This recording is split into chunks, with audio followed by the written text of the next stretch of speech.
आज हिंदू लोक सुद्धा गोमांस खाणारे आहेत. त्यांना असं वाटतं की गायीची हत्या होऊ नये. एवढ्या एवढ्या गायींचं संवर्धन झालं ते गोशाळेमध्ये काही नोंदी ठेवल्या जातात का तेच मागल्या दारांनी धार्मिक राजकारणाच्या पायी पशुपालकांचा बळी ठरतोय आणि त्यासाठी हा कायदा एक पद्धतीनं सपोर्टिव्ह आहे. कत्तल, त्यांच्या मांसाची निर्यात हे सगळं चालू असताना गोरक्षक जमाव तयार झालेला आहे. शेतकरी हे त्यांनी हा तोंड दाबून भुक्यांचा मार हा का सोसावा? तुम्ही कायदा नसला तरी आम्ही सांभाळणारच आहोत. मग तुम्ही शेतकऱ्यांना डायरेक्ट द्या ना चाऱ्यासाठी पैसे. सगळा हास्यास्पदपणा आणि मूर्खपणा हा कुठंतरी थांबावा.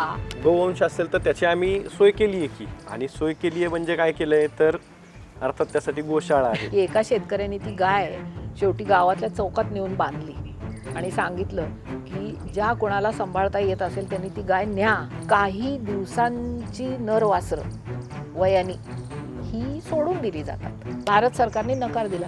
त्यांनी पाकिस्तानातनं जाऊन साहिवाल गाय विकत घेतली. ब्राझीलनी पुढे त्या गायींची संख्या तिथे वाढवली आणि त्यांच्यावरती काम करून त्यांचं दूध उत्पादन वाढवलं. त्यांचा होल्स्टीन बरोबर संकर केला. म्हणजे आफ्रिका म्हणा किंवा आशियातले इतर काही देश यांना अशा गायींची गरज आहे. पण राज्य सरकारच्या हे ध्यानात काय येत नसावं? धर्मच हा राजकारणामध्ये घुसलेला आहे. धर्म हा सरकारमध्ये घुसलेला आहे आणि म्हणून हे सगळं होतंय.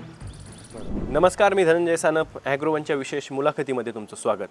राज्यामध्ये भाकड जनावरांचा प्रश्न हा दिवसेंदिवस बिकट होत चाललेला आहे, गंभीर होत चाललेला आहे आणि या पार्श्वभूमीवरती सातत्यानं गोवंश हत्या बंदी कायदा जो आहे त्यात सुधारणा करण्याची मागणी केली जाते. पण याच संदर्भात हा कायदाच रद्द करा. हा कायदा मागच्या 10 वर्षापासून गोवंश पालक जे आहेत त्या शेतकऱ्यांना, त्या पशुपालकांना छळतोय अशा प्रकारची एक भूमिका घेऊन ठामपणे या कायद्याला विरोध करण्याची भूमिका डॉक्टर चंदा निमकर यांनी घेतलेली आहे.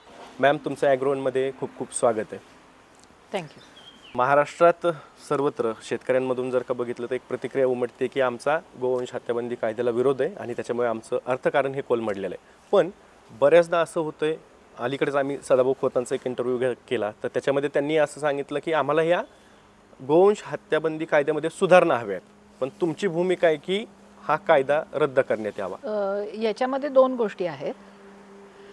तर त्याच्यातली पहिली म्हणजे पशुपालन. याला मला वाटतं की आत्ता अलीकडेच त्याला एक उद्योगाचा दर्जा मिळाला आहे. बरोबर. तर आता कुठल्याही उद्योगाला हे प्रोत्साहन सरकारला द्यायचं असतं. का द्यायचं असतं? कारण त्या उद्योगाची भरभराट व्हावी, त्याच्यातून लोकांना रोजगार मिळावा, लोकांचं उत्पन्न वाढावं, हा त्याच्या मागचा उद्देश असतो. मग ह्या कायद्यामुळे ह्या पशुपालन उद्योगावरती दडपशाही केली जाते आणि तो उद्योग करण्यामध्ये अडथळे आणले जात आहेत. कसे? तर आता पशुपालन किंवा गोपालन ह्या उद्योगातलं उत्पादन म्हणजे काय? तर दूध आणि वासरं, गाई, बरोबर, हे उत्पादन आहे त्याचं. ते शेतकऱ्यांनी जर विकलं तरच त्याला त्याच्यातून प्राप्ती होणार आहे. मग दूध विक्रीवर बंदी नाही आहे.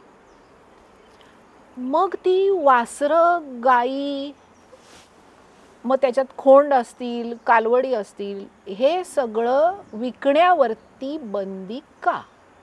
इतका तो मूलभूत प्रश्न आहे.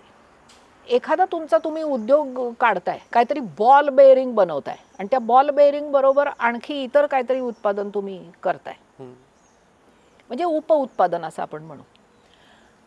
तर सरकार असं काही कधी बंदी आणतं का की बॉल बेअरिंग तुम्ही विकू शकता, पण ते त्याच्याबरोबर जे उपउत्पादन निघालंय ना ते विकायचं नाही, आणि ते तरी निर्जीव आहे, हे सजीव आहे. दुसरी गोष्ट, हे काही वन्य प्राणी नाही आहेत की वन्य प्राणी हे स्वतःची उपजीविका स्वतः करू शकतात, करतात, ते जंगलामध्ये असतात. पण हे जी जनावरं आहेत ही माणसाने सांभाळायची, सांभाळलेली जनावरं आहेत. त्यांना कोणीतरी खायला प्यायला कायम हे घालावं लागतं, तरच ती जगू शकतात. बरोबर. तर ती तुम्ही सांभाळलीच पाहिजेत, किंवा मग तुम्ही गोशाळेला फुकट देऊन टाकली पाहिजेत. अरे याच्यात कुठं काही तार्किक विचार आहे का? हे माझं तिथं सरळ सरळ हे म्हणणं आहे. बरोबर. हा एक भाग झाला. हो. दुसरा भाग की हा जो गोवंश हत्याबंदी कायदा आणला, तर तो कायदा का आणला? मुख्य म्हणजे ही शेतकऱ्यांची मागणी होती का की हा कायदा आणा? शेतकरी आता सुद्धा म्हणतायत की आम्ही गायी सांभाळतोय ना आम्ही, तुम्ही कायदा नसला तरी आम्ही सांभाळणारच आहोत. तर त्याच्यातले जे नर वासरं किंवा समजा जादाची वासरं ही जी विकली जात आहेत, त्याच्यामुळे गोवंशाला धोका निर्माण होतोय असं नाहीये. उलट या कायद्यामुळे गोवंशाला धोका निर्माण होतो. देशी गोवंशाचं संरक्षण करण्यासाठी किंवा त्याचं संवर्धन करण्यासाठी आम्ही हा कायदा आणलेला 2015 असा राज्य सरकारचा दावा आहे. बरोबर. आणि तुम्ही म्हणतायत की या कायद्यामुळेच हे सगळे पेच निर्माण झालेले आहेत की शेतकऱ्यांना त्यांच्या भाकड जनावरांचं काय करायचं हा प्रश्न निर्माण झाला आहे. राज्य सरकारची की भूमिका आहे की नाही, हा जो कायदा आहे तो देशी गोवंशाला प्रोत्साहन देणारा आणि संवर्धन करणाराच आहे. हो, पण मग सरकारने दाखवून द्यावं की हा कायदा आणल्यापासून कसं देशी गोवंशाला प्रोत्साहन मिळालेलं आहे हे त्यांनी दाखवून द्यावं. काय झालंय की या कायद्यामुळे कुठल्याही वस्तूला जेव्हा तुम्ही बाजारात विकू शकता तेव्हा त्याला किंमत असते. बरोबर.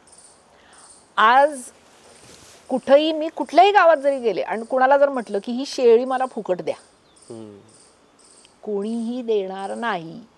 ते म्हणतील फुकट का पाहिजे ग तुला, पैसे दे आणि घेऊन जा विकत. तेच आज माझ्याकडे काही दिवसांपूर्वी एक माणूस आला होता आमच्या गावातला. तो म्हणला की माझ्याकडे ही देशी कालवड आहे, तुम्हाला पाहिजे असली तर तुम्ही फुकट घेऊन जा, सांभाळा. त्या देशी कालवडीला किंमतच राहिलेली नाही. दुसरी गोष्ट, आपण जर का सरकारची आकडेवारी बघायला गेलो तर हे देशी गायींची संख्या ही दिवसेंदिवस कमी होत चाललेली आहे. कायद्यामुळे देशी गायींचं संवर्धन होत नाहीये. आणि मला माझा पूर्ण मुद्दा हा तोच आहे की हे सगळं संवर्धन जर व्हायचं असेल तर ते संवर्धन करून त्याच्यातून गोपालकांना उत्पन्न मिळालं पाहिजे, त्यांना समृद्धी मिळाली पाहिजे, त्यांची भरभराट झाली पाहिजे. आणि त्यांची जर झाली तर ह्या गोवंशाची पण भरभराट होईल.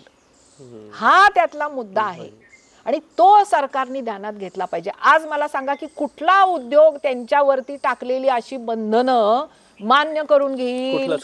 मग शेतकरी हे त्यांनी हा तोंड दाबून बुक्क्यांचा मार हा का सोसावा? दुसरं मी तुम्हाला आणखी म्हशींचं उदाहरण देते.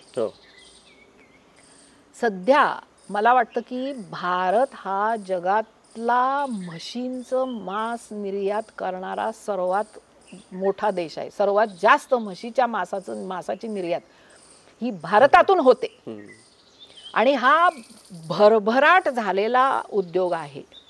आणि सरकारच्याच संस्थेतले ICARच्या नॅशनल मीट रिसर्च इन्स्टिट्यूट मधल्या शास्त्रज्ञांनी असं सांगितलेलं आहे की 1951 पासून ते 2019 पर्यंतच्या पशुगणनेपर्यंत भारतातल्या म्हशींच्या संख्येत जवळजवळ 641% वाढ झालेली आहे. आणि ही म्हशींची एवढी कत्तल, त्यांच्या मांसाची निर्यात हे सगळं चालू असताना ही वाढ झालेली आहे. आणि त्याच वेळी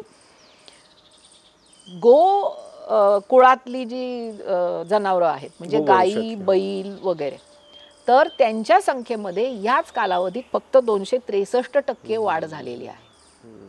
तर म्हशी सध्या भारतामध्ये 109.85 दशलक्ष आणि गाई आणि गोवंशातली सगळी जनावरं ही 192.49 दशलक्ष अशी आहेत. पण म्हशींची कत्तल होत असून त्यांच्या संख्येत 641% वाढ झाली आणि गायींची कत्तल होत नसून किंवा म्हणजे गोवंश हत्याबंदी कायदा असून त्यांच्या संख्येत फक्त 263% वाढ झाली. मग याच्यातनं तुम्हाला काय दिसतंय?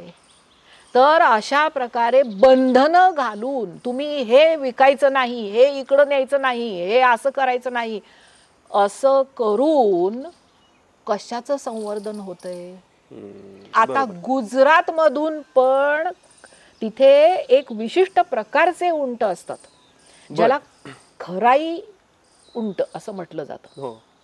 तर हे कच्छमध्ये असतात आणि कच्छमध्ये जो सगळा समुद्राचं पाणी आत आल्यामुळे जो दलदलीचा प्रदेश झालेला आहे आणि तिथं मॅनग्रोव्हची जंगलं आहेत, अशा जंगलांमध्ये ते पाण्यातनं जाऊन ते उंट चरून येतात. आणि त्यांना हे लोक सांभाळतात. परंतु तिथे सुद्धा उंट मांसासाठी विकायचे नाहीत असा नियम आहे तिथे. त्यामुळे आता त्या उंटांची संख्या कमी कमी व्हायला लागली आणि ते जवळजवळ नामशेषच व्हायच्या वाटेवरती आहेत. या बंधनांमुळे संवर्धन होणार नाहीये, हे नामशेष होणार आहेत. आणि मी काय कोणी भविष्यवेत्ती वगैरे नव्हे, परंतु या सगळ्या आकडेवारीचा अभ्यास, त्याचं प्रत्यक्षातलं वास्तव हे बघून मला सुद्धा कळू शकते की हे सगळं उतरणीला लागलेलं आहे. देशी गोवंश हा उतरणीला लागलेला आहे. आता देशी गोवंशाच्या संदर्भात दुसरी एक गोष्ट की आपल्या देशी गायी या खूप म्हणजे त्यांच्यामध्ये वेगवेगळे गुणधर्म खूप चांगले आहेत. म्हणजे वेगवेगळ्या हवामानाला त्या टिकून राहतात.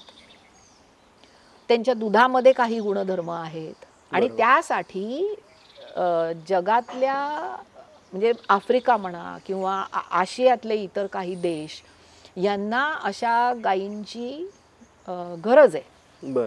आणि त्यासाठी त्यांना त्या गायी ते मागतात सुद्धा आपल्या देशाकडे, पण पुन्हा बंधनं. अच्छा, म्हणजे आपल्याकडनं गायी किंवा ही जनावरं पाठवता येत नाहीयेत. हां, मग त्यासाठी तुम्हाला बायोडायव्हर्सिटी बोर्डकडनं आधी परवानगी घ्यावी लागते. आणि ते सगळं सव्या करून मग त्या गायी पाठवायच्या.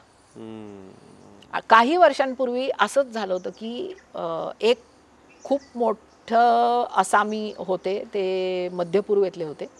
त्यांनी तिथे एक फार्म काढलेलं होतं आणि त्यांना त्या फार्मसाठी साहिवाल गायी हव्या होत्या. त्यांनी भारत सरकारकडे मागणी केली. भारत सरकारने नकार दिला. त्यांनी पाकिस्तानातनं जाऊन साहिवाल गायी विकत घेतल्या.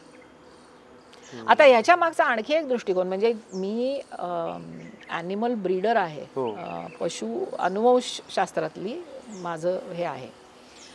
तर अनुवंशशास्त्रामध्ये आम्ही असं समजतो की जर का अशी खूप वेगवेगळे चांगले गुणधर्म असलेली जर जनावरं असतील तर ती वेगवेगळ्या ठिकाणी असावीत.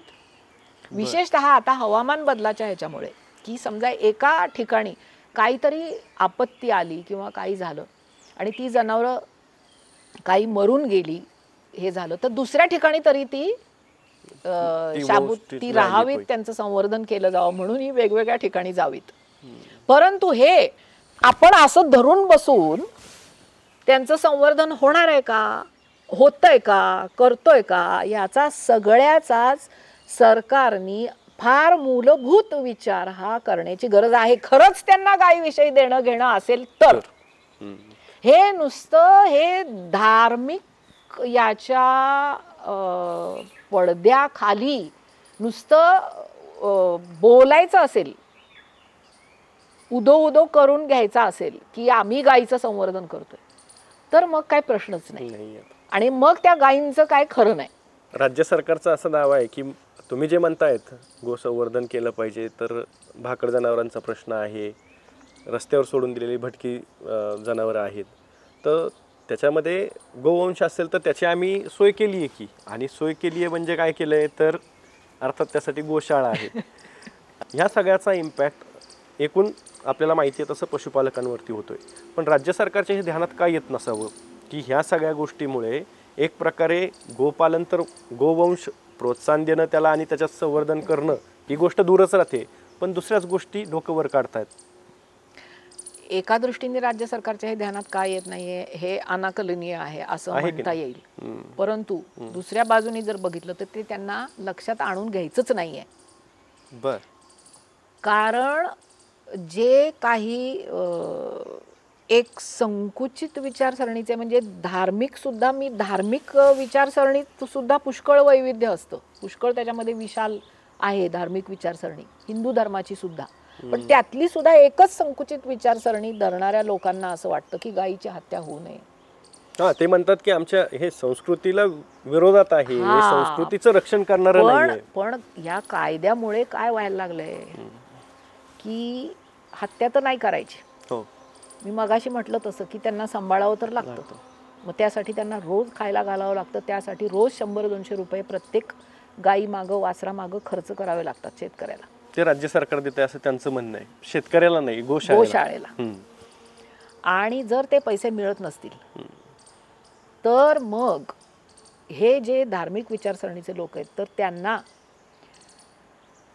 हे कदाचित दिसत नसेल की काही दिवसांची नरवासरं वयानी ही सोडून दिली जातात. बरोबर. त्यांना दुधाची आवश्यकता असते, त्यांनी ते अजून चारा खायला त्यांची सुरुवात झालेली नसते, मग ती तडफडून जीव सोडतात रस्त्याच्या कडेला. हे मी स्वतः बघितलेलं आहे. आणि त्यानंतर त्याचे कुत्री लचके तोडून ते मांस त्याचं खात असतात. हे सत्य आहे. बरोबर.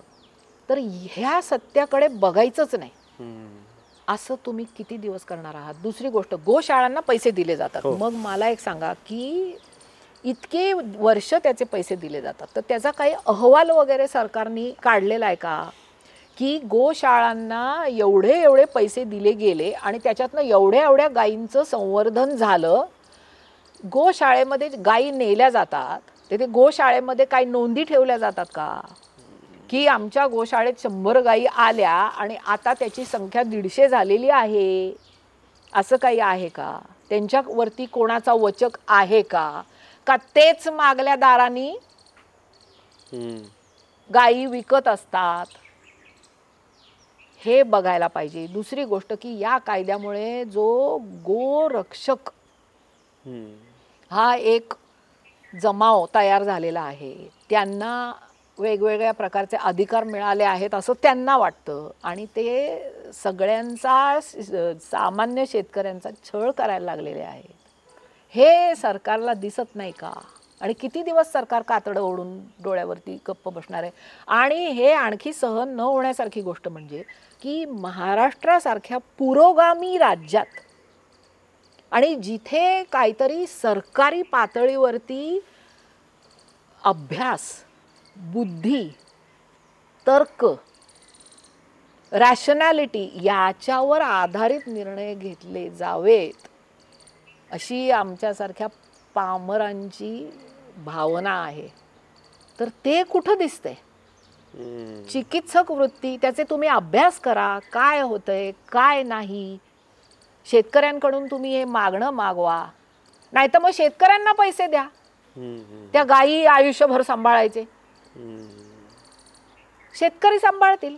शेतकऱ्यांना आता सुद्धा गायी विकाव्या वाटतच नाही, त्यांची माया जडलेली असते त्यांच्यावरती. परंतु त्यांना नाईलाजाने विकावं लागते कारण त्यांना परवडत नाही, खरोखर परवडत नाही. बरोबर.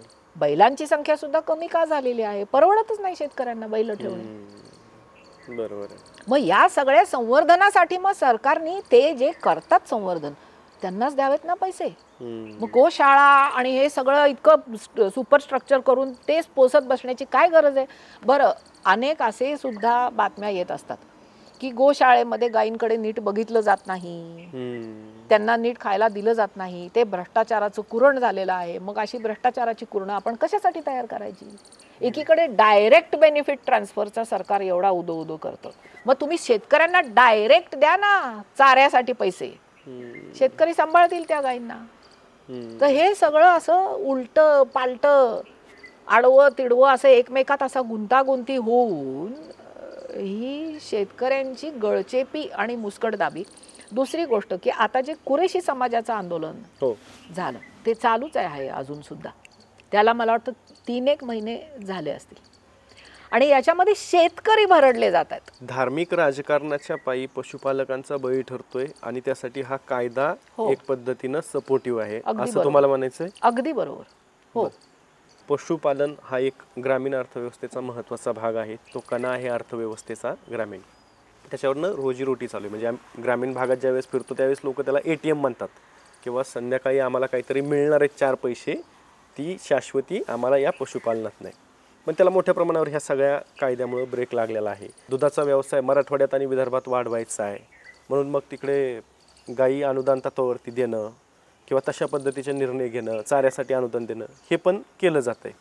तर मग याचा काही फायदा खरंच त्या शेतकऱ्यांना होतोय का? आता विदर्भामध्ये होल्स्टीन गायी या मागे शेतकरी आत्महत्या ज्या वेळेला झाल्या त्यावेळेला बऱ्याचशा प्रमाणात दिल्या गेल्या होत्या. म्हणजे जिथं चारा उत्पादन होत नव्हतं त्या ठिकाणी एवढ्या मोठ्या गायी दिल्या गेल्या अनुदानावरती. आणि ते मला वाटतं प्रसिद्ध आहे की एका शेतकऱ्याने ती गाय शेवटी गावातल्या चौकात नेऊन बांधली आणि सांगितलं की ज्या कोणाला सांभाळता येत असेल त्यांनी ती गाय न्या आणि सांभाळा, मला सांभाळता येत नाहीये. तर आणि दुसरी गोष्ट पुन्हा तेच गायी अनुदानावर ज्या मिळत असतील ज्यांना, त्या दुधाळ गायी दुभत्या गायी मिळतात. परंतु ती गाय कायम दुभती राहत नाही. म्हणजे मग ती दुभती नाही राहिली की मग ती परत तिचं करायचं काय, बरोबर, तिची विल्हेवाट. आणि आपल्याकडे हे म्हशींचं मांस निर्यात करणे त्याच्यासाठी जवळजवळ 75 ही अतिशय म्हणजे प्रगत तंत्रज्ञान असलेले अशा प्रकारचे कत्तलखाने आहेत आपल्याकडे. बर, जिथं मशीनची कत्तल होती, मशीनची कत्तल होते आणि त्या मशीनच्या मांसाची निर्यात होते. बर बर. मग हे अशाच प्रकारे गायींचं का होऊ नये. आणि मी परत त्याचे पुन्हा पुन्हा तिथेच येते की अशी जर समृद्धी असेल तर म्हशींची संख्या कमी होत नाहीये, वाढतेय आणि भरपूर वाढतेय. त्याच्यामुळे एखाद्या प्रजातीचं जी पाळीव जनावर आहे त्याचं जर संवर्धन व्हायचं असेल तर त्याला सर्व प्रकारे एक धंदा म्हणून त्याच्यातून पैसे करण्याला उत्तेजन दिलं गेलं पाहिजे, तर त्यांची संख्या वाढेल. शेळ्यांची पण संख्या वाढते. शेळ्यांचं मटण हे वापरलं जातं, त्यासाठी कत्तली केल्या जातात. हो, पण तरीही शेळ्यांची मेंढ्यांची संख्या काही कमी होताना दिसत नाही. मग हे गोवंशाच्या बाबतीतच का आलं? तेच हे आहे. मग शेळी हत्या बंदी कायदा कोणी नाही केलेला. नशीब असं म्हणूया. तर म्हणून या सगळ्याचा मुळातनच कुठेतरी खरोखरच विचार करायला पाहिजे. आणि दुसरी गोष्ट की म्हणजे हे केवळ एक संकुचित धार्मिक विचारसरणीचं हे आहे, गाय पवित्र आहे, अमुक आहे म्हणून तिची हत्या नाही करायची. पण याच्यामध्ये एक राजकीय कुठेतरी फायदा आहे म्हणून सरकार सुद्धा या सगळ्या गोष्टींना पाठीशी घालतंय. सरळ आहे, अगदी सरळ आहे. म्हणजे धर्मच हा राजकारणामध्ये घुसलेला आहे, धर्म हा सरकारमध्ये घुसलेला आहे आणि म्हणून हे सगळं होतंय. आणि हे गेल्या 10-12 वर्षांमध्येच हे झालेलं आहे. त्याच्या आधी हे नव्हतं ना, म्हणजे धर्माचा एवढा प्रभाव नव्हता. दुसरी गोष्ट की घटनेप्रमाणेच भारत हा धर्मनिरपेक्ष देश आहे. बरं, भारतामध्ये इतकं वेगवेगळ्या प्रकारचं वैविध्य आहे. आज हिंदू लोक सुद्धा गोमांस खाणारे आहेत, मग त्यांच्यावरती ही बंधनच आणली जातात. मग दुसऱ्या बाजूने आपण हेही म्हणू शकतो की आता सावरकरांनीच म्हटलेले की गाय हा उपयुक्त पशु आहे आणि गोमांस हा एखाद्याचा खायचा पदार्थ आहे. मग उद्या जर तुम्हाला म्हटलं की उद्यापासून भेंडीची भाजी खायची नाही कारण त्याच्यावरती बंदी आणलेली आहे, तर ते जितकं हास्यास्पद ठरेल तितकंच हे हास्यास्पद आहे. गोमांस खाणाऱ्या माणसाच्या दृष्टीने ते हास्यास्पदच आहे, कारण गोमांस हा त्याच्या दृष्टीने अन्न आहे. ते मग ते विषारी तर नाहीये ना, बाधक तर नाहीये ना, हानिकारक तर नाहीये ना, मग त्याच्यावर बंदी का आणता?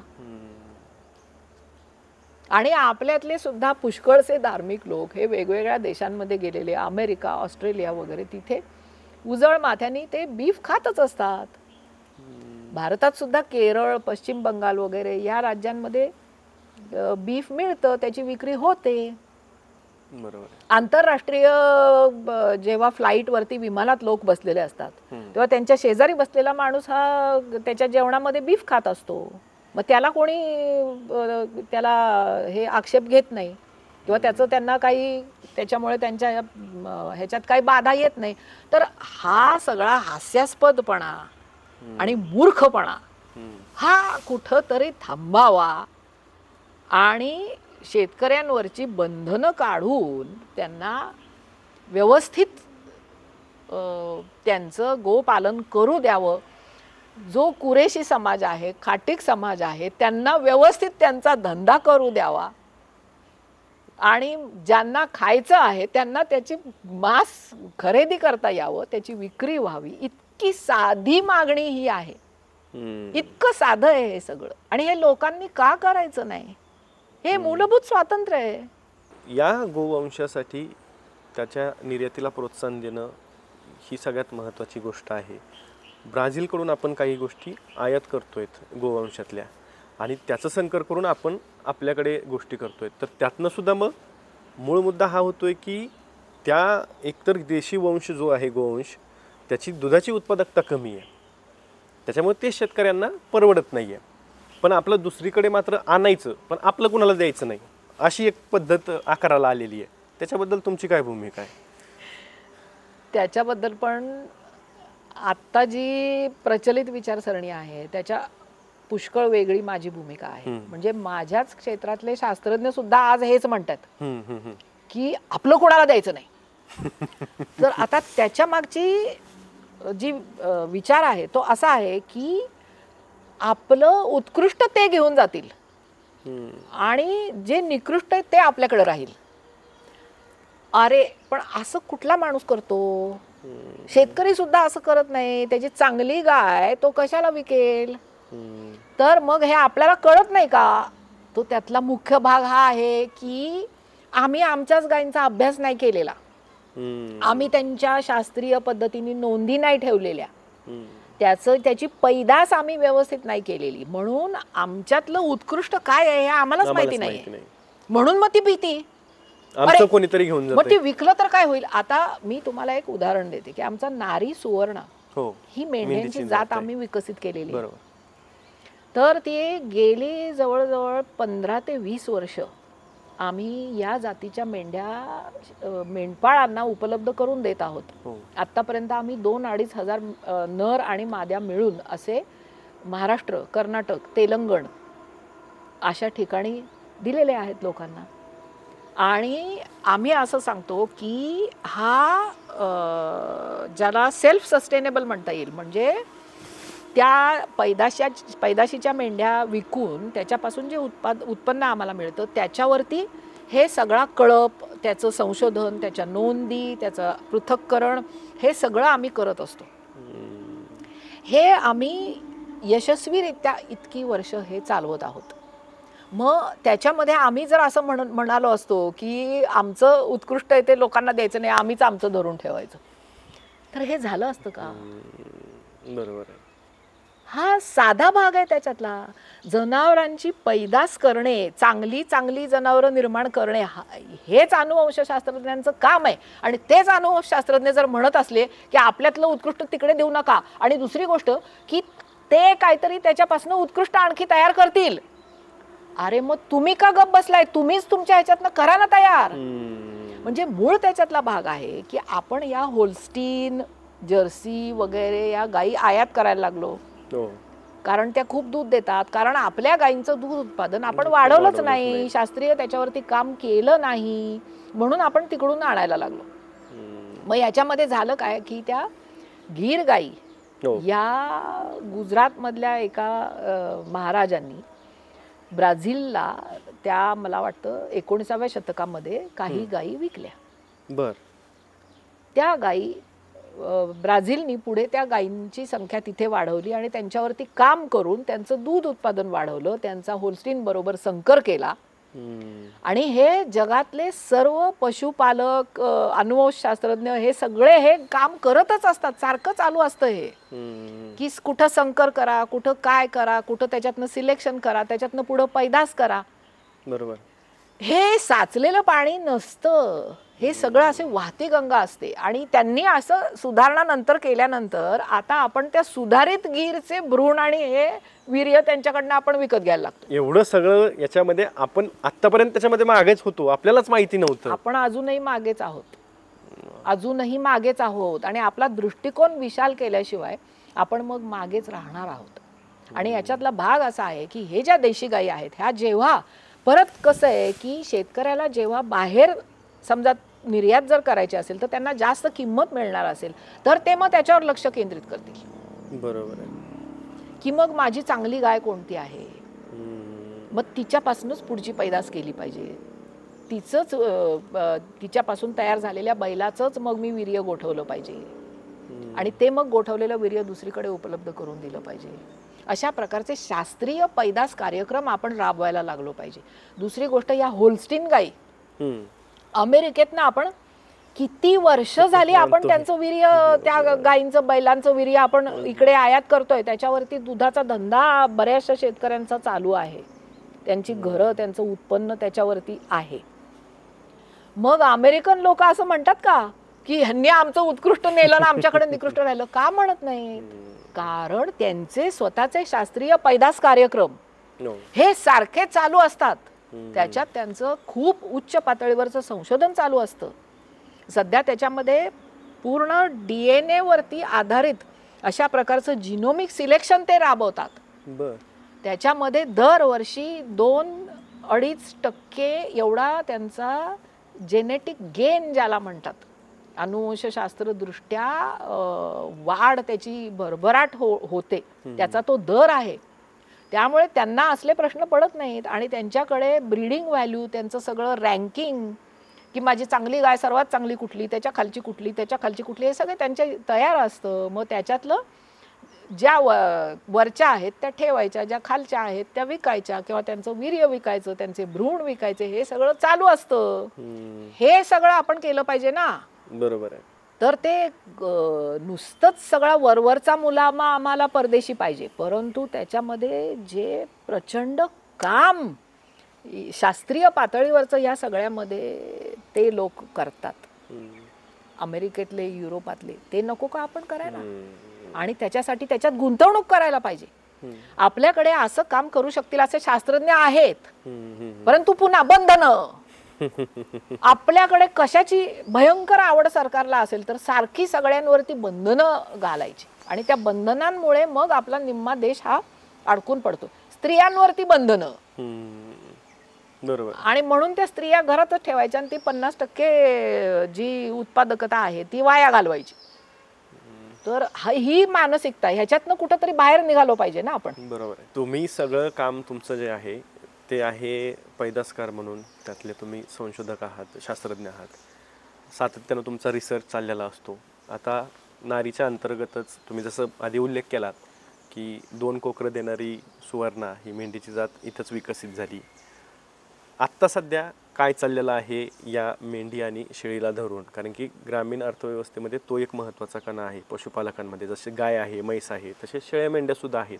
त्याच्यावरती अल्पभूधारक, ज्यांच्याकडे थोडीफार पण एखादी एकर जमीन आहे, एखादी एकर किंवा अर्धा एकर जमीन आहे, त्यांच्याकडे शेळी मेंढी असणं, त्याच्यातनं त्यांचं रुटीन डेली चाललेलं असतं अर्थव्यवस्थेचं.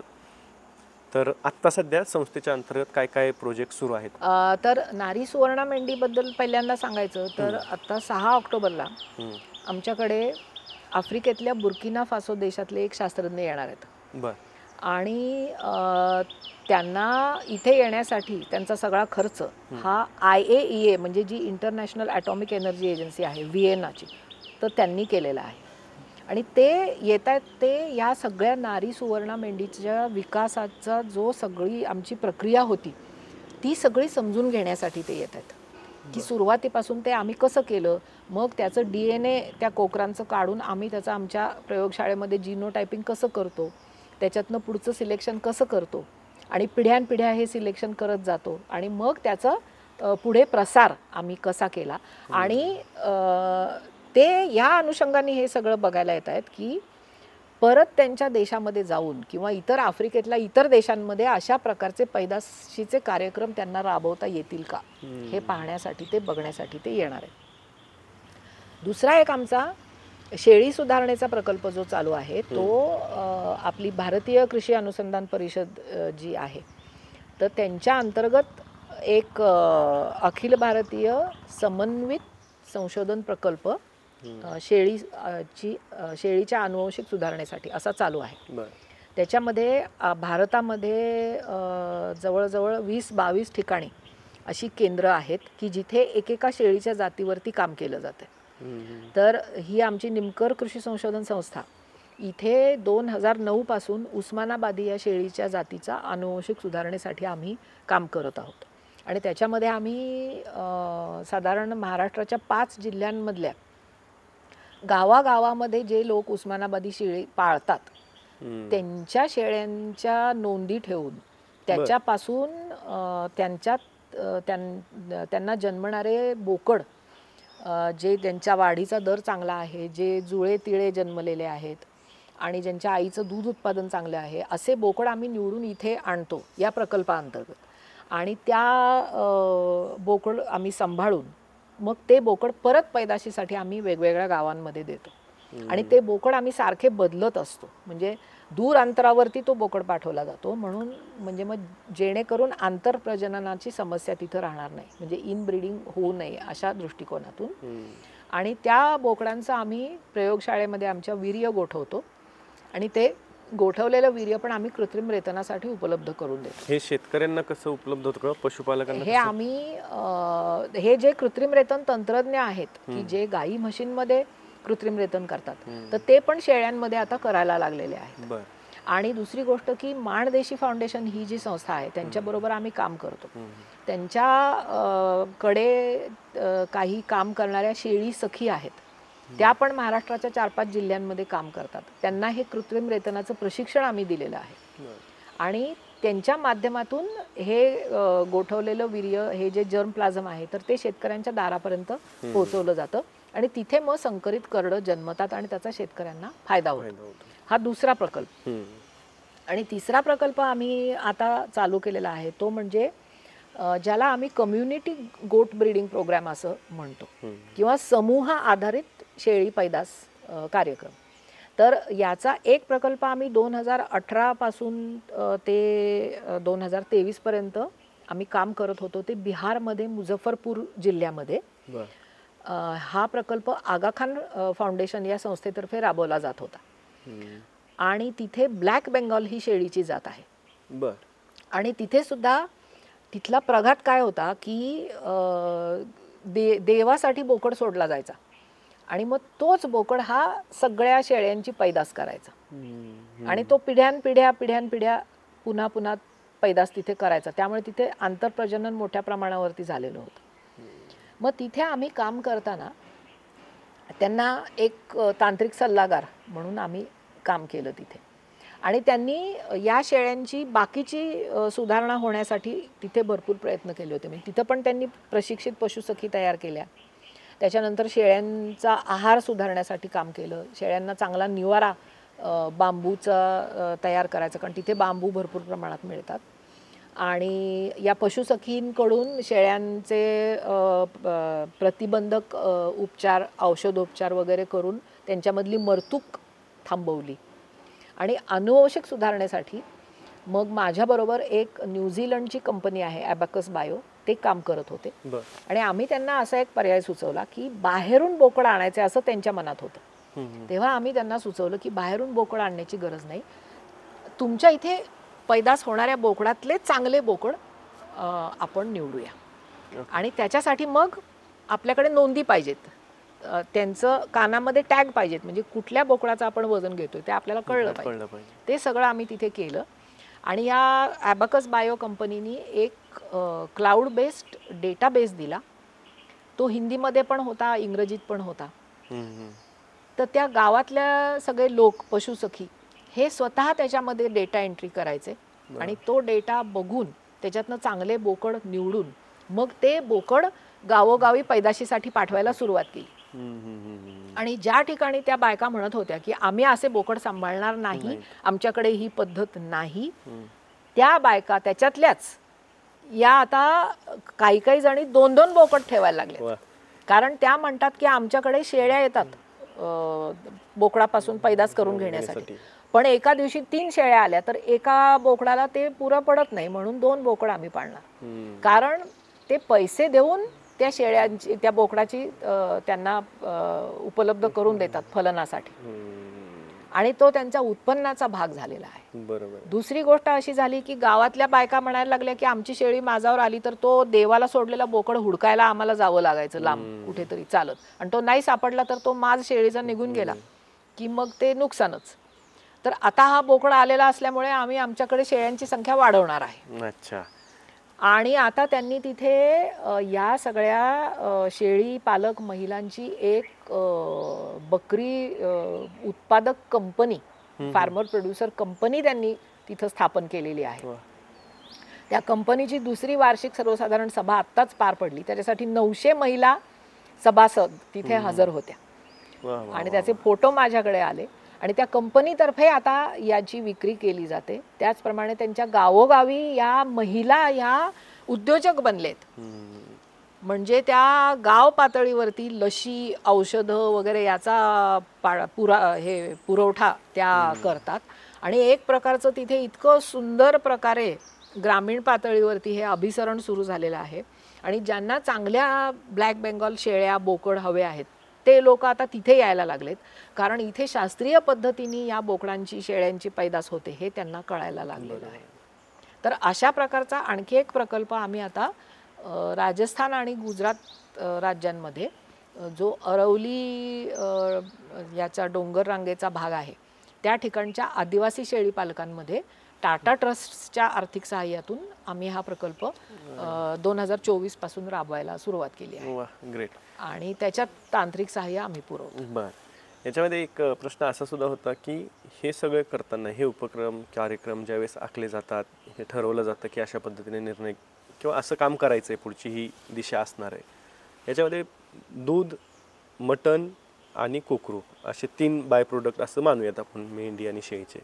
तर याच्यावरती कशावरती फोकस तुमच्याकडून विशेषतः केला जातो, जेणेकरून म्हणजे मटणासाठी एक वेगळं काहीतरी ब्रीड तयार करणं, कारण ते होतंच आपल्याकडे की दुधासाठी वेगळं, कोकरांसाठी वेगळं, याच्याबद्दल थोडंसं सांगा ना. तर आत्तापर्यंत आम्ही त्याच्यामध्ये मटणावरती लक्ष केंद्रित केलेलं आहे. कारण जुळी कोकरं झाल्यामुळे त्याच्यातून जास्त मटण मिळणार आहे आणि त्याच्यात उत्पन्नात वाढ होणार आहे. आणि दूध उत्पादनासाठी मागे माझे वडील BV निमकर म्हणजे ज्यांनी आमच्या संस्थेची स्थापना केली, तर त्यांनी दूध उत्पादनासाठी इस्रायलमधून आवासी ही दुधाळ मेंढी त्यावेळेला आणली होती. आणि तिचं दूध हे अतिशय उच्च प्रतीचं दूध असतं. त्याच्यामध्ये म्हणजे म्हशीच्या दुधात असते एवढी फॅट त्या मेंढीच्या दुधामध्ये असते. आणि त्या मेंढ्यांचा प्रसार करून मग त्या मेंढीच्या दुधापासून चीज बनवण्याचा उद्योग सुरू होऊ शकेल. असं, कारण परदेशामध्ये हे मेंढीच्या दुधाचं चीज हे खूप नावाजलं जातं. अच्छा. आणि उदाहरणार्थ इटलीमध्ये एक वेगवेगळ्या मेंढीच्या दुधापासून बनवलेल्या चीजचे प्रकार असतात. आणखीन तर परंतु तो भाग आमचा तेवढा काही यशस्वी होऊ शकला नाही आणि त्या मेंढ्यांना तेवढा प्रतिसाद दुधाच्या मेंढ्यांना हा मिळाला नाही. तर मग आम्ही काय केलं की त्या आवासी मेंढीचे जीन्स हे आमच्या नारी सुवर्णा मेंढीमध्ये आम्ही संकरीकरणातनं हे घातलेले आहेत.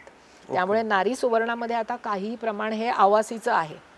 आणि त्या आवासीमुळे जुळी कोकरं झाल्यानंतर जे त्यांना जास्त दुधाची गरज असते त्या आयांना मेंढ्यांना, तर ते त्यांचं आवासी जातीचं त्यांच्यामधल्या प्रपोर्शनमुळे ते दूध त्यांचं वाढतं. आणि दुसरी गोष्ट की आम्ही दमास्कस म्हणून एक सिरियामधली शेळीची जात आहे जी मटण आणि दूध या दोन्हीसाठी वापरली जाते. तर ती जात पण आम्ही भारतामध्ये आणलेली आहे. तर त्यावेळेला भारताचा सिरियाबरोबर एक करार झालेला होता. आणि त्यावेळी जे भारताचे उच्चायुक्त होते सिरियामध्ये, अभ्यंकर म्हणून, ते माझ्या वडिलांच्या ओळखीचे होते. आणि त्यांनी विचारलं होतं की आपल्याला सिरिया देशाकडून काय पाहिजे. तर त्याच्यामध्येही मग माझ्या वडिलांनी त्यांना सांगितलं की दमास्कस शेळीचा त्यात तुम्ही अंतर्भाव करा. अच्छा. आणि मग तो त्या करारात अंतर्भाव केला गेला. मग नंतर आम्ही सिरियाच्या शास्त्रज्ञांशी संपर्क साधला आणि त्यांना सांगितलं की तुम्ही आम्हाला या दमास्कस जातीचं गोठवलेलं वीर्य पाठवा. तेव्हा त्यांनी सांगितलं की आमच्याकडे हे तंत्रज्ञानच नाही आहे वीर्य गोठवण्याचं. हे 2000 सालची गोष्ट आहे. मग आमच्या संस्थेतले जे डॉक्टर प्रदीप घळसासी म्हणून आहेत तर ते तिकडे गेले. त्यांनी तिथल्या शास्त्रज्ञांना शिकवलं की कसं वीर्य गोठवायचं. तिथं त्यांनी स्वतः या दमास्कस बोकडाचं वीर्य गोठवलं आणि मग ते वीर्य आम्ही इकडे आणून आता त्या जातीचा पण आम्ही प्रसार करतो आहोत. आणि या शेळी सखींना त्या दमास्कस जातीचं वीर्य पण उपलब्ध करून दिलेलं आहे आणि त्या पण त्याचा वापर करून दमास्कस संकरित अशा शेळ्या म्हणजे ज्यांचं दूध उत्पादन जास्त आहे तर त्यांचं पण वापर. तर अशा प्रकारे म्हणजे थोडंसं मूलभूत पातळीवरती की सुधारित जाती उपलब्ध करून द्यायच्या याच्यावरती आमच्या संस्थेने काम केलेलं आहे. आणि दुसरी आमची एक महाराष्ट्र शेळी मेंढी संशोधन आणि विकास संस्था अशी पण या संस्थेशी संलग्न अशी काम करणारी संस्था आहे. आणि त्या संस्थेला आपल्या महाराष्ट्र सरकारकडून 8 हेक्टर जमीन ही पण लीजवरती देण्यात आलेली आहे. तर त्या शेतावरती आम्ही हे सर्व उपक्रम राबवत असतो. सरकारच्या पातळीवरती शेळी मेंढी यांना प्रोत्साहन देण्यासाठी जसं गायींच्या याच्यात केला जातो एक पॅटर्न, तसा हा पॅटर्न इकडे सुद्धा आहे शेळी मेंढींमध्ये. तिथे सुद्धा तुम्हाला 500 शेळ्या घ्या, 100 बोकड घ्या, 5 नर घ्या, 10 नर घ्या, असं ते पॅटर्न आहे. आणि त्याच्यासाठी मग शेतकऱ्यांना पशुपालकांना अनुदान दिलं जातं. पण तुम्ही याच्यात सातत्यानं काम करतायत. तुमच्याशी शेळी पालक असतील किंवा मेषपालक असतील यांचा सातत्यानं संपर्क येतो.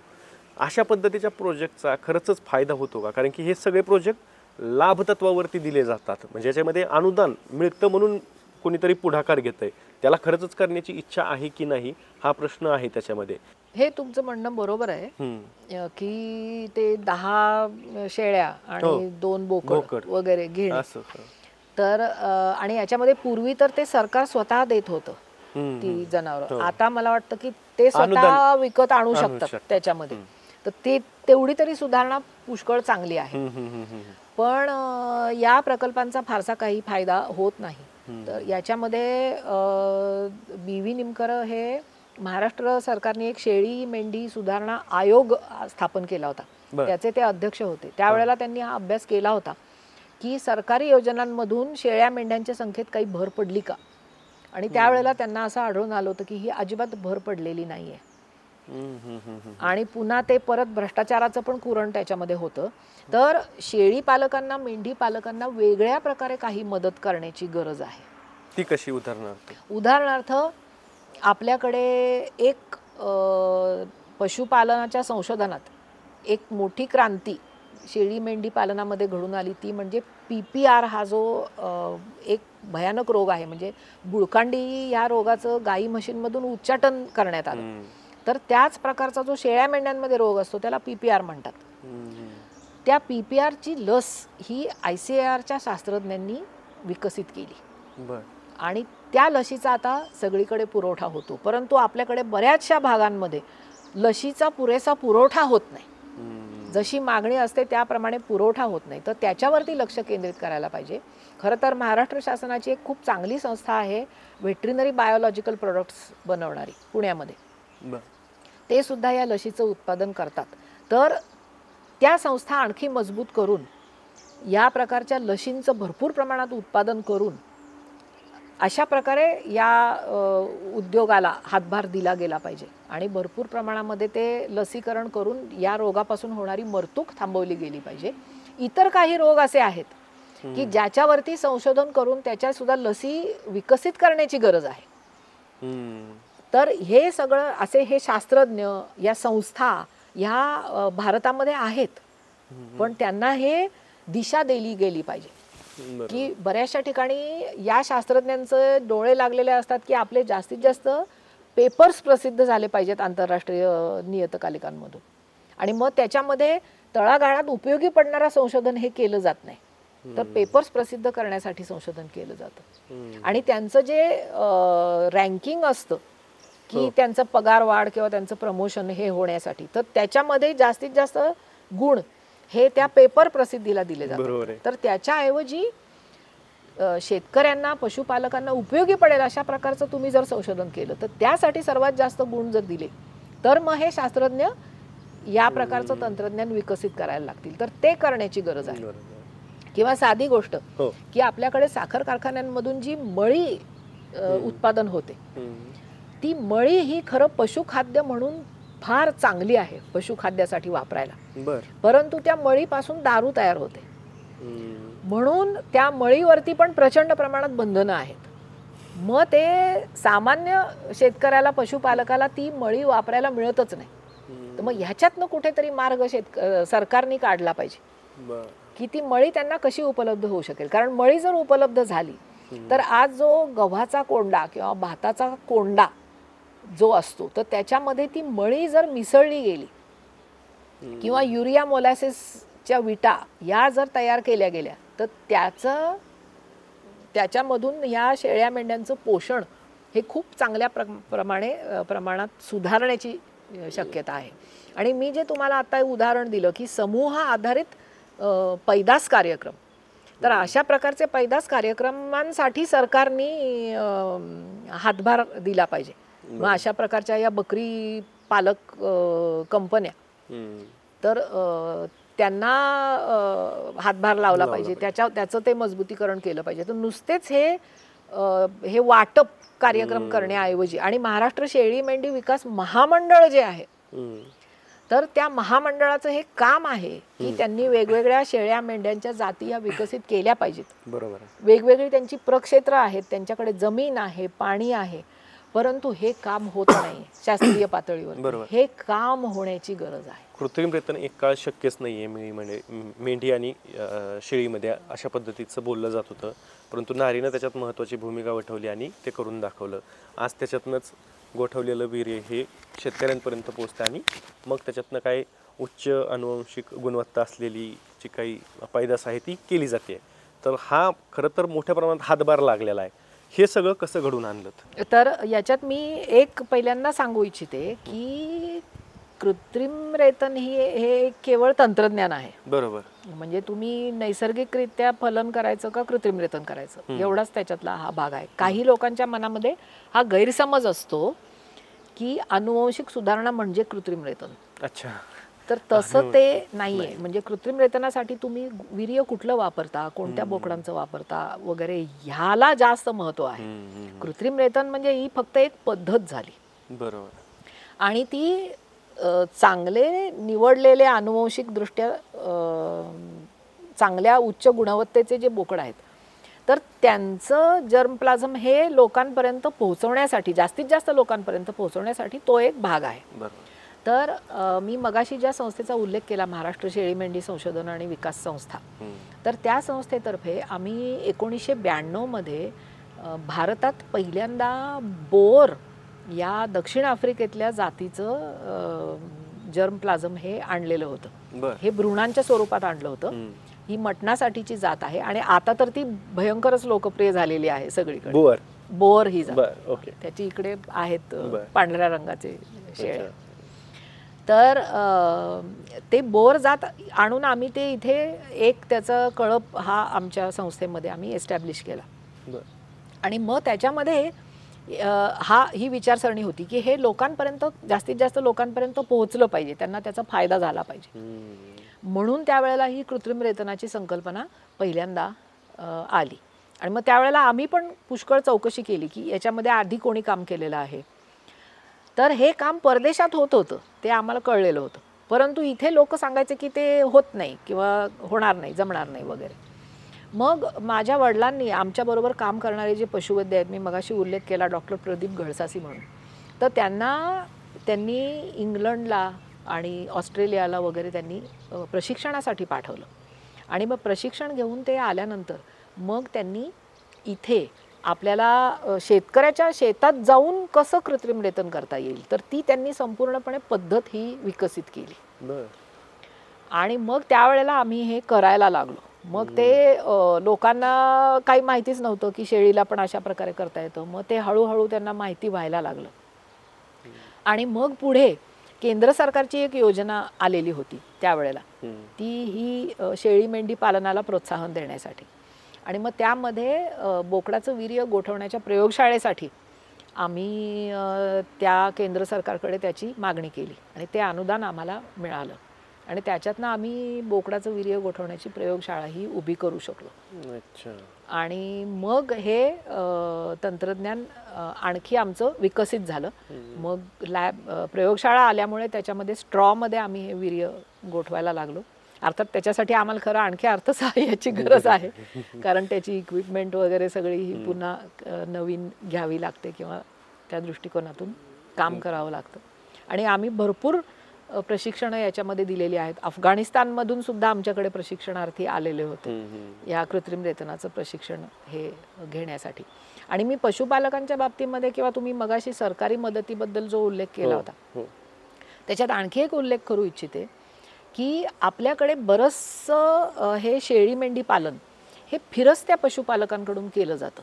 बरोबर. परंतु त्या फिरस्त्या पशुपालकांकडे तर सरकारने पूर्णच दुर्लक्ष केलेलं आहे. फिरस्ते पशुपालक की ज्यांच्याकडे खूप चांगल्या जाती त्यांनी विकसित केलेल्या आहेत, तयार केलेल्या आहेत आणि त्या सांभाळत आहेत ते, तर त्यांना मात्र ही मदत कसल्याच प्रकारची ही दिली जात नाही. उदाहरणार्थ आता केंद्र सरकारची एक मोठी योजना गेली 7-8 वर्ष चालू आहे, नॅशनल लाईव्हस्टॉक मिशन म्हणून.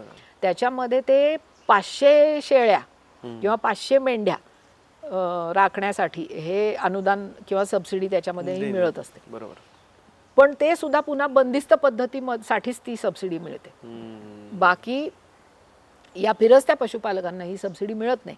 कर्नाटक सरकारने याच्यामध्ये मेंढी पालनासाठी पुष्कळ उत्तेजन दिलेलं आहे.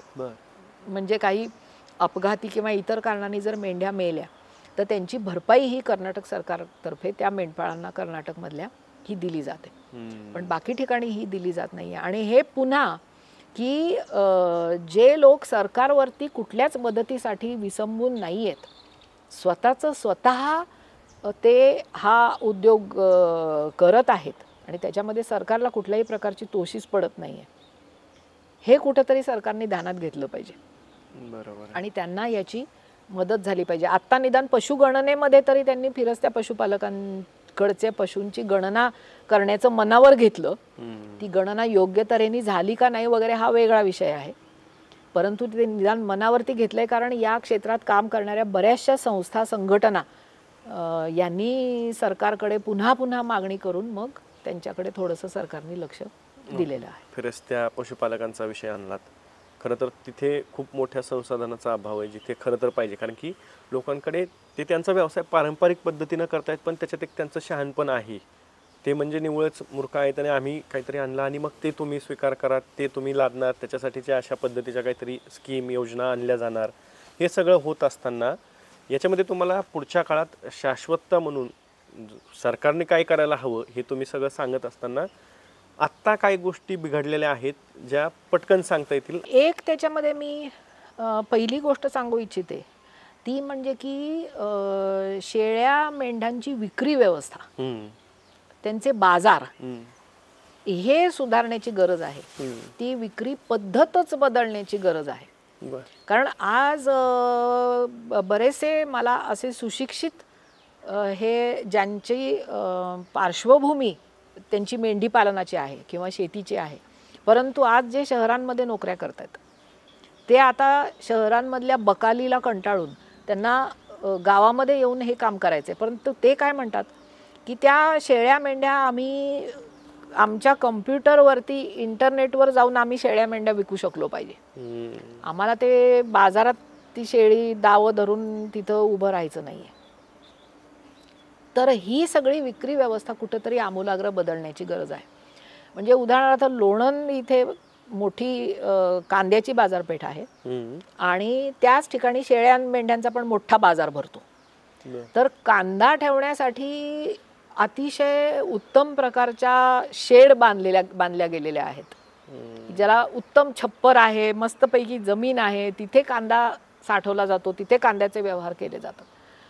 परंतु शेळी मेंढी बाजारामध्ये कुठल्याही प्रकारचं त्याला आडोसा नाही, छप्पर नाही, चिखल असतो, खड्डे असतात आणि तिथेच त्या लोकांनी उभं राहायचं आणि त्यांच्याकडून बाजार समिती फक्त फी घेते, परंतु सुविधा त्यांना कसल्याच प्रकारच्या उपलब्ध नसतात. किंवा कसं होतं की शेळी पालकांनी तिथं जाऊन शेळीला धरून उभं राहायचं, कारण त्याला दुसरी काही सोयच नाही. मग व्यापारी येतात आणि त्याला सांगतात की आज भरपूर शेळ्या आल्यात बाजारामध्ये, दर खूप पडलेत, तेव्हा तू मला कमी दरामध्ये ती शेळी देऊन टाक. आता तो माणूस काय कुठे फिरू शकत नाही बाजारात चौकशी करण्यासाठी. तर हा जो सगळा असमतोल झालेला आहे. किंवा आज शेती मालाचे लिलाव पद्धतीने विक्री होते, मग शेळ्या मेंढ्यांची पण लिलाव पद्धतीने विक्री होऊ शकते. तर याच्याकडे लक्ष देण्याची गरज आहे. हा वेगवेगळ्या प्रकल्पांमध्ये हे घातलं गेलेलं आहे सरकारकडून वेळोवेळी. स्मार्ट प्रकल्प त्याच्या आधीचा एक होता, त्याच्यामध्ये घातलं गेलेलं आहे, परंतु ती खरी सुधारणा झालेली नाही. तर ती सुधारणा ही होण्याची गरज आहे. दुसरं एक काय होण्याची गरज आहे की आज शहरातले जे ग्राहक आहेत मटण खाणारे, तर त्यांना आता परदेशात जाऊन म्हणा किंवा जिथे चांगल्या दर्जाचं मटण खायला मिळतं, तर त्यांची आता ती अपेक्षा वाढलेली आहे की मला चांगलं मटण खायला मिळालं पाहिजे. बरोबर. तर मग आपण चांगलं मटण उत्पादन करू शकतो. म्हणजे त्याचं शास्त्र आहे की त्याच्या जाती आणि त्यांना काय खायला दिलं गेलं पाहिजे, आणि मग त्याप्रमाणे त्याची मटणाची प्रत दर्जा हे होतं. आपल्याकडे मात्र कसं होतं की अजून सुद्धा दर्जाप्रमाणे मटणाला किंमत मिळत नाही. बरोबर. मग ते एक शेळी म्हणूनच किंमत फक्त मिळते. तर ते कुठंतरी समजा तुमचं घरपोच मटण आणून देणाऱ्या ज्या कंपन्या आहेत, तर त्या कंपन्या आणि प्रत्यक्षात शेळी उत्पादक किंवा मेंढी उत्पादक लोक, पालक यांची सांगड घालण्याची गरज आहे. बरोबर. आणि त्यासाठी हे मोठ्या प्रमाणावरती तळागाळात जाऊन पण आणि वरपर्यंत म्हणजे एक मोठं नेटवर्क तयार करून मग त्याच्यामध्ये शास्त्रज्ञ आणि इतर सगळे त्याच्यातले जे ॲक्टर्स आहेत त्यांना सगळ्यांना एकत्र आणून म्हणजे कुठंतरी काय होईल की थोडं मूलभूत स्वरूपाचं काम हे सुरू होऊ शकेल की चांगल्या जाती पण विकसित होतील, लोकांना चांगलं मटण खायला मिळेल, त्यांच्याकडे पैसे आहेत, पैसे देण्याची त्यांची तयारी आहे, आणि त्याचं म्हणजे जे शेळी पालक आणि मेंढी पालक असतील तर त्यांच्या उत्पन्नामध्ये त्याचं चांगली घसघशीत त्या प्रमाणामध्ये ही वाढ होऊ शकते. तर अशा प्रकारचं एक काम करण्याची गरज आहे. आणि परत आता आपण देशी जाती आणि याच्याकडे येतोय. तर त्यामध्ये सुद्धा की काही हरियाणामधल्या शेतकऱ्यांनी ब्राझीलमध्ये त्यांनी त्या शेतकऱ्यांशी संपर्क साधून त्यांना काही आपल्याकडच्या जातींचे भ्रूण वीर्य याची गरज आहे. मग त्यासाठी ते भ्रूण उत्पादनाच्या प्रयोगशाळा वगैरे स्थापन करण्यासाठी ते पण गुंतवणूक करायला तयार आहेत. तर मग अशा प्रकारच्या नवनवीन कल्पना ज्या तरुण पिढीच्या आहेत, तर त्या कल्पनांना पाठबळ देऊन अशा प्रकारचं काम हे उभं केलं पाहिजे. आणि याच्यामध्ये अर्थातच सुरुवातीपासून शास्त्रज्ञांची पण त्याच्यामध्ये गुंतवणूक ही असली पाहिजे. शास्त्रज्ञांनी त्या प्रकल्पांना मार्गदर्शन केलं पाहिजे आणि त्याच वेळेला उद्योग क्षेत्रातल्या लोकांनी त्याचा सगळा जो विक्री किंवा व्यवस्था इतर हा जो भाग आहे तो त्या उद्योग क्षेत्रातल्या लोकांनी सांभाळला पाहिजे. तर अशा प्रकारचं नवीन तंत्रज्ञान आणि हे जर आणून त्याची सांगड घातली गेली तर मग आपल्याकडच्या पशुपालन व्यवसायाला खरं समृद्धी येईल. आणि त्या आपण जे पशु पाळतो तर त्यांचं सुद्धा संवर्धन नक्की होईल आणि शाश्वत रीतीनं होईल. बरोबर, याची मला खात्री आहे. आपल्याला डॉक्टर चंदा निमकरांनी वेगवेगळे जे काही पैलू आहेत, तर गोवंश हत्याबंदी कायद्याला त्यांचा विरोध आहे, गोवंश हत्याबंदी कायद्यामध्ये लॉजिक नाही आहे, तर्क नाही आहे, अशा पद्धतीचा त्यांचा एक मुद्दा पण आहे आणि त्याची त्यांनी मांडणीसुद्धा आपल्यासमोर केली आहे. दुसरा मुद्दा असा आहे की आपण निर्यातीच्या बाबतीत कायम सगळ्याच गोष्टींमध्ये पिछाडीवर आहोत. शेतमालाची असो, पशुपालकांमध्ये किंवा पशुपालनामध्ये ज्या काही संधी आहेत त्याचाही आपल्याला फायदा घेता येत नाही, असाही त्यांचा एक मुद्दा आहे. खरं तर सरकारची धोरणं ही शेतकरी असतील, पशुपालक असतील सामान्य माणसं असतील यांच्या हितासाठी असावीत किंवा असली पाहिजेत कल्याणकारी राज्यव्यवस्थेत, ते अपेक्षित असतं. परंतु आपल्याकडे मात्र उलट्या घड्यावरती पाणी घालण्याचा प्रकार हा पहिल्यापासूनच चालत आलेला आहे आणि त्याचा फटका आता कुठेतरी बसतोय. 10 वर्ष झाली आहेत गोवंश हत्याबंदी कायदा लागू करून. त्याच्या आधी गोहत्याबंदी कायदा हा आपल्याकडे लागू होता त्याच्यापूर्वी पण आत्ता हा जो काही कायदा आला आहे त्याच्यामुळे मोठ्या प्रमाणावर हे एक गदारोळ निर्माण झालेला आहे आणि त्यातनं कथित गोरक्षकांची एक टोळी राज्यभर निर्माण झालेली आहे आणि ती शेतकरी पशुपालक यांना छळती आहे. याच्यापासून कोणीही वाचलेलं नाही आहे. त्याचा जाच सगळ्यांना सहन करावा लागतो आहे आणि त्यामुळं ही जी काही एक मूल्य साखळी आहे तयार झालेली, ती कुठेतरी डिस्टर्ब होते.